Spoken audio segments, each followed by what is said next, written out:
Hey, this is Teddy, And this is Maya, and welcome to the Everyday I Do podcast. because I do is more than one day. So we are so happy to be here with you. Last week we had a very long episode, and this week is probably not going to be quite as long, but it's Super fun. super fun because today we're going to be talking about dating, one of our favorite things.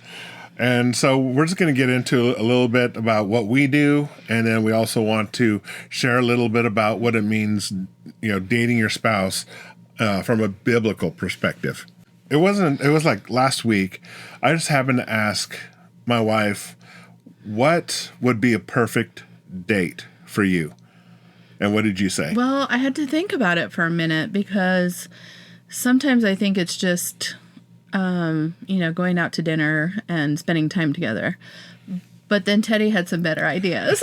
She asked me, well, what do you think would be what I would like? Yeah, what do you think? What would you think that I would like? And he had some great ideas. I said probably going to like a nursery and looking at flowers and like plants. a plant nursery. Yeah, plant nursery, not just some random nursery. Not a baby nursery. We don't want like we'll take that one. No, and then I said maybe going to have some lunch or brunch, maybe even just coffee, maybe going to a theater. Or to a movie. We really like going to theater. We love musicals. We like concerts. Absolutely. But then we also, said maybe a nice dinner. We love sushi. Yeah. We love Korean, steak. we love Korean food. But Korean is our top-notch favorite. And there's a lot of good Korean food in this area. There really is. And so it does. So that's like something almost like a dream date. Yeah. Right? Well, in dating, it's fun to talk about dating because then it it makes you excited to actually plan a date, go on a date. Mm-hmm. And I really do love dating you. Yes, me too. I really do. Me too. So this brought up a conversation to us about dating and our early years of dating, like before we were married dating, which was really fun because I myself had never really dated. Teddy was my first boyfriend. And he is the first guy I went on a date with. And I remember that date like it was yesterday. Where did we go? We went to Carrabba's in Albuquerque. And he picked me up. He opened my door for me. And we went to dinner. And we talked the whole time. And it was so good. Absolutely. I loved that date. So, we dated regularly. Like, once we started dating, we went on dates every single week. But so we started dating in January, and in April was my birthday. And you're going to remember this because you asked me what I wanted to do. And we went to Santa Fe, and you took me shopping. We went to Kirkland's, I remember. Even back then, I loved home decor. But he just was like, buy whatever. And so we just went shopping, and we spent the whole day together, and it was so fun. That was fun. I do remember that. You do? Yes, absolutely. Did I take you to Tomasitas then? Yep. Yeah. That was so fun. That first year of dating, because we got engaged that year as well, but I just remember so much of that. It's like in my head, all the things we did, went to so many movies. So many movies. And so many concerts. Right, back then we had dollar movies. Yeah. So every week or twice a week, Yep. we were going to movies. Yep. That was fun. It was cheap and it was fun. Yeah, and we'd get some gelato. Yes. From time to time, Yep. and there's just so much. Yeah, that was a super fun year. So going into marriage, obviously we didn't have kids yet. Mm-hmm. We continued to date. We made dating very special. We didn't have as much money because now we had our own household to take care of and our own bills. So we didn't date as often as we did. Still like the dollar movies, though. We did like the dollar movies. We saw some stinkers during that time. And we saw some great ones that we watch over and over, even to this day. Indeed. But yeah, so dating was fun. And then actually that's where we really introduced our weekends away.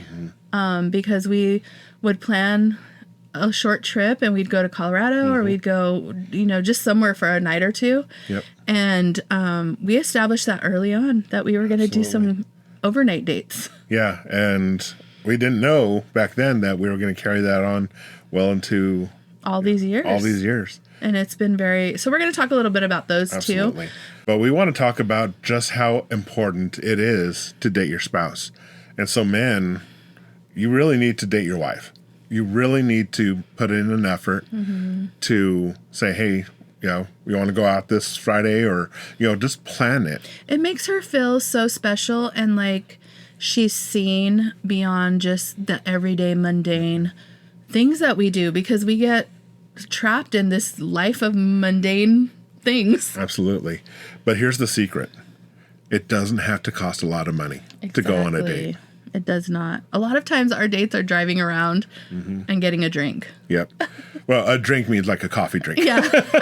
We're not going to go drive around, and drinking and driving is a no. Exactly.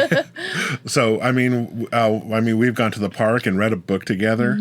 We've even just listened to music. We've gone to Barnes and Noble and just looked at books. And that was way before like when books were actually a thing. Yeah, that was before Kindle.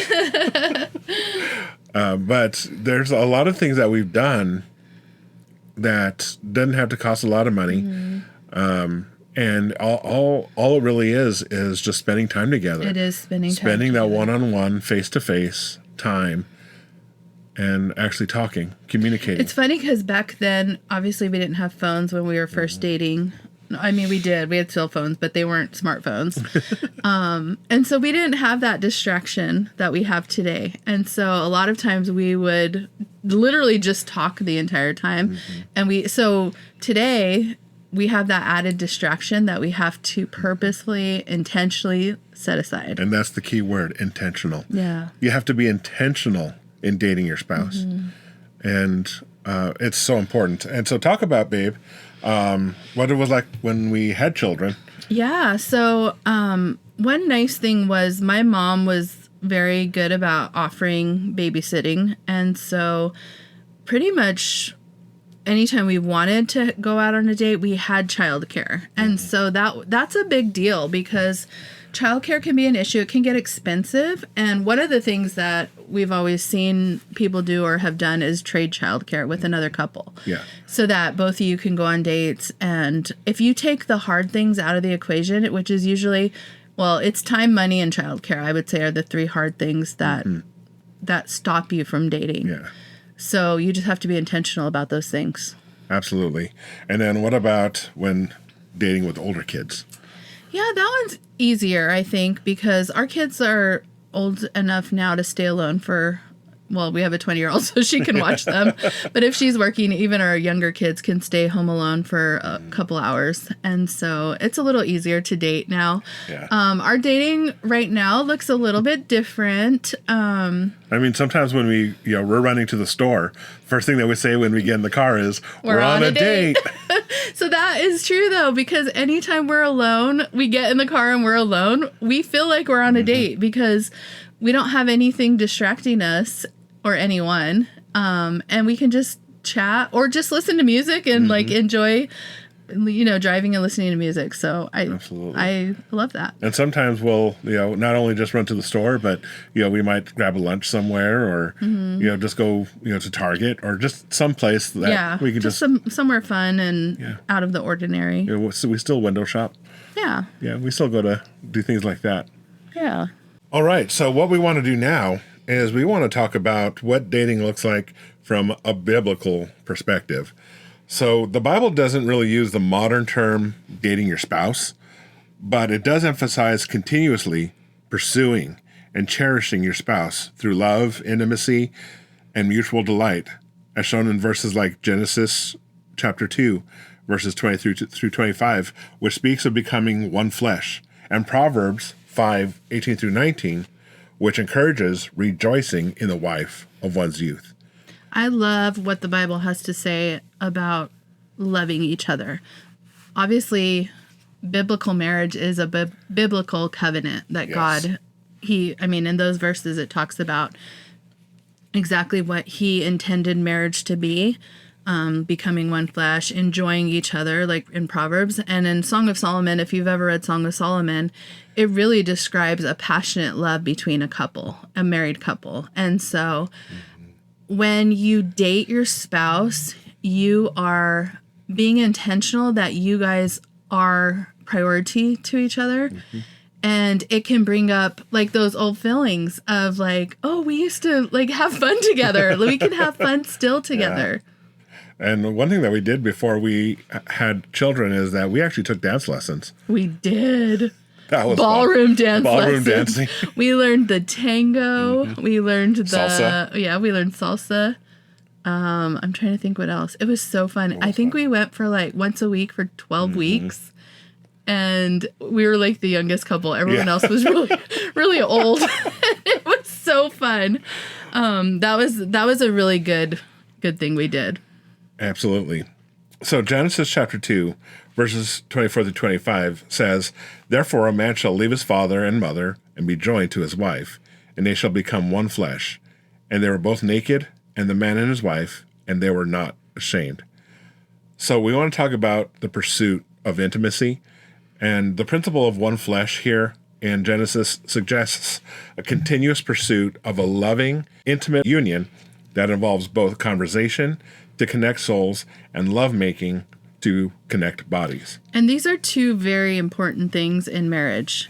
We need to connect emotionally. We need to connect mentally. We need to connect physically. And if we're not doing these things on a regular basis, we feel disconnected. Absolutely. So the phrase, leave his father and his mother, signifies the creation of a new family unit separate from the family of origin. So when you get married, you separate yourself from your parents. Let's talk about this a little because this is a hard one. I think especially for women, I think men naturally are ready to leave. They're ready to go on and have an adventure. And if they're with their girl that they're in love with, even better. And I think because women are so relational and so already like innately nurturing that it's really hard to leave the ones you love deeply and that you've grown up with and all of that. And so I think that women, it is very important you can love your family, obviously, but priorities have to shift. And guys, I know you love your mom, but your wife is not your mom. Your wife is not your mom. And you can't expect your wife to do the same things that your mom did for you. Absolutely. You're a grown-up now. Absolutely. So leaving your parents is one of the key pieces of marriage. Another one is holding fast to a spouse or to cleave unto his wife emphasizes the commitment, faithfulness, and a deep bond of the marital union. This is a beautiful thing when you think about to cleave. It literally means to be glued together. And so when you're cleaving together, it doesn't matter what you're going through. You are going through it together. And that means you can turn inward, you can turn upward. You turn to God and you turn to each other, and you create that commitment. You create that faithfulness between each other, and it bonds you together. And it takes both of you to do that. It absolutely does. It can't be just one or the other. It has to be both of you. Intentionally. Yeah, and pursuing each other. Absolutely. The next part is becoming one flesh. The concept of one flesh, it signifies a deep, intimate unity physically, emotionally, and spiritually, like you were talking about. And it forms a new unified entity in marriage. So we literally, the Bible says one flesh, two becoming one. Last week we talked about how one can put 1,000 to flight, two can put 10,000 to flight. And I just picture like 2 drops of water. And when you put 2 drops of water together and it becomes one, you cannot separate them. That's right. You no longer can tell which is one drop in. They're the same drop. And so that's what I picture when it says becoming one flesh. It's not just sex. Yep. But that is a huge part of it. But it's also connecting, like we said, mentally, physically, emotionally, spiritually. Like our daughter, she always says, well, I'm going to talk to mom because I know that you guys are one flesh. And so you guys always... She's like, you guys are like the same person. And that's right. And so we really have, intentionally made becoming one flesh a part of our marriage. And then the last part on that was naked and unashamed. And so this final piece describes the state of Adam and Eve before the fall, indicating a complete and innocent openness within the relationship before the introduction of shame or sin. I think that's beautiful too, because it shows that in marriage, literally being naked, you can be unashamed. You don't have to feel embarrassed. You don't have to feel insecure about anything. And you should help each other not feel that way. There should be like never any mocking or never anything that makes the other person feel insecure about anything. Even teasing in like a funny manner can stick in your mind. Yep. And then it becomes an insecurity. So we have to be very, very careful about how we talk to each other and the words we use, and building each other up and not tearing each other down, because we don't want to build shame or embarrassment in our marriage. That's so powerful. That is great. Great statement there. All right, so we're going to move to Proverbs chapter 5, verses 18 through 19, which describes a marital love with a focus on consistent satisfaction and joy, and using imagery of a loving deer and a graceful doe to illustrate the enduring beauty and pleasure of a spouse. So it says, "Let your fountain be blessed, and rejoice in the wife of your youth. As a loving deer and a graceful doe, let her breasts satisfy you at all times, and always be enraptured with her love." So this emphasizes the importance of sexual intimacy and emotional connection within the confines of a marriage. So yeah, we're talking about dating, but this is a part of dating because, especially guys, if you want to, have that part of your marriage be good, you need to pour into your wife. You need to invest in your wife. And the way that you do that, the most simplest way is by dating your wife. Making her feel important, making her feel seen, making her feel loved, and that she is your priority. Absolutely. I like that word, priority.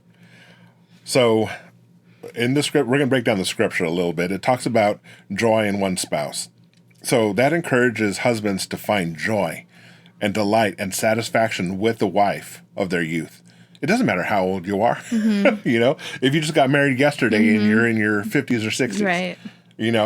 It's just talking about your wife and your vitality, being delighted by her, absolutely, her presence, her just who she is, highlighting the beauty and the blessings of their union. That's so pretty. I love that. Very poetic. Very poetic. All right, so the next part that the scripture talks about is the blessed fountain. So the fountain here is often interpreted as a metaphor for man's sexuality, which is meant to be a blessing within the marital covenant. So wives, just receive that blessing. We're going to talk more about that in a future podcast. Yes. And then it talks about the loving deer and the graceful doe. So these images portray the wife as a lovely, desirable, and source of delight for her husband. Beautiful. Beautiful. Beautiful. So we're going to talk about the emotional connection in the Song of Solomon. So it provides a poetic example of deep affection, desire, and joy between a husband and a wife, showing how to cultivate romance and connection. So in this book, if you read it, it's really a man talking about his wife, and he's talking about all kinds of things he loves about her. And some of it is her beauty and is physical things he talks about. And then some of it's not. Some of it's like deep, intimate, emotional things.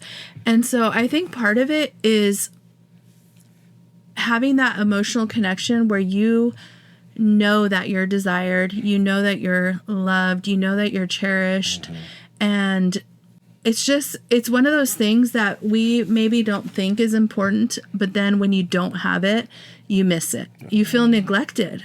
That's like the opposite of it. Yeah. If you're not feeling cherished, you're feeling neglected. And I think that's why dating helps so much, because it refocuses, it recenters you. Yeah. And so we can be running a million different directions, and we do. Yeah. Like we are super, super busy. And then when we date each other, when we go on even just a coffee date, it's like, oh, it's us again. Like we matter. And I think that's what it is, that emotional connection. And it bleeds into all the other things. It bleeds into your sex life. It bleeds into your conversation. Yeah. And so I think that emotional connection, that's why dating is super important. So here's some verses in Song of Solomon that we want to bless you with. So Song of Solomon, chapter 4, verse 1 says, "How beautiful you are, my love, how you please me." So this verse is a powerful example of a husband praising his wife's beauty and character, like you were talking about, reinforcing the idea of continually showing appreciation and affection. That's so men, beautiful. if you don't know what to say, read Song of Solomon and copy some of his words. Because if my husband tells me how beautiful you are, my love, how you please me, that makes me feel loved and cherished. And it's God's word, so it's like extra powerful, right? Absolutely. And then this one from Song of Solomon 2, verse 16, it says, "My beloved is mine, and I am his." So my wife and I actually have tattoos. Yeah, we got them I think we'd been married about We're living in 10 Washington. years? Yeah. And so we got tattoos. They're on our left forearms. And Teddy says, "My beloved is mine." And mine says, "I am my beloved's." Yes. So we took the scripture to heart because we do belong to each other. We do. This is a declaration of exclusive belonging, and it emphasizes the profound and committed nature of the relationship, setting the foundation for a lifetime of love and care. This is commitment that you don't see very often, and it's a biblical commitment. It's saying we belong to each other. Our eyes are not for anyone else. Our body is not for anyone else, and our emotions aren't for anyone else. Absolutely. So husbands, I'm going to encourage you. Well, here's some practical applications for you husbands. Number one is to cultivate a deep and intimate union. Focus on fostering emotional, spiritual, and physical connection with your wife. So the way you can do this is, like we've been talking about dating, is number one. Also, what we talked about last week, pray with her. Just praying with her and for her is going to bring that spiritual union. Physical connection, we know it's going to be through touch, through... But it's non-sexual touch too. It's Absolutely. not just holding sex. her hand. Yeah, holding hands, Putting touching your arm shoulder, around her.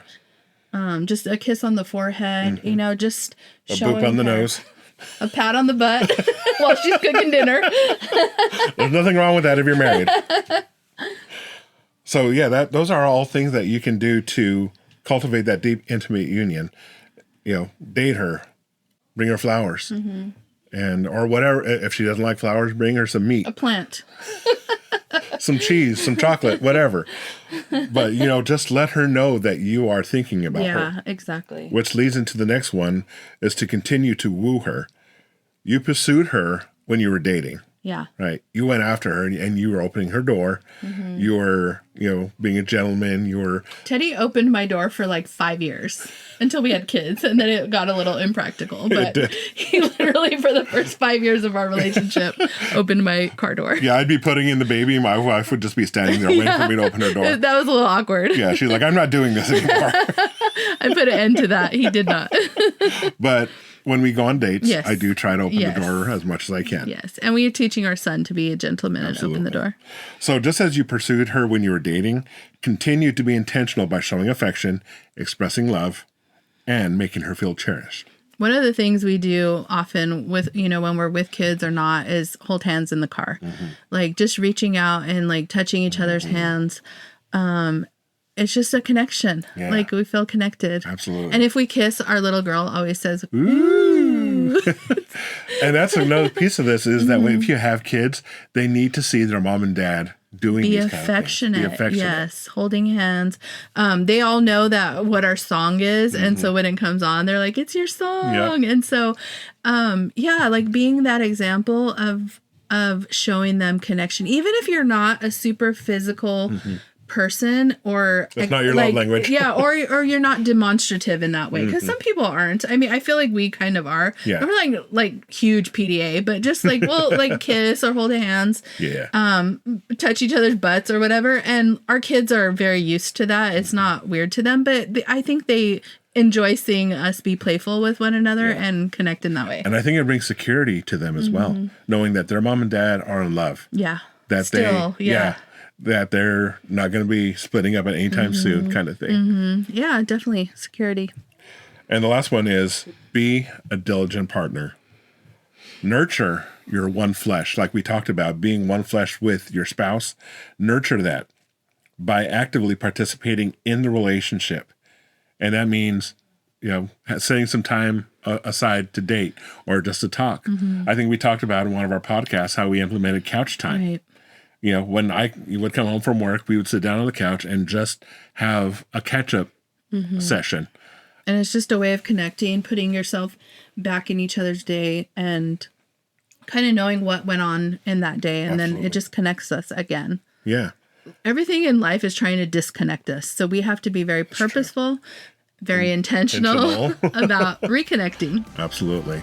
So I think, babe, that it is time for us really soon to have a date. I'm ready. Let's go. Thank you, everybody, for joining us, and we'll see you next time. See you next time.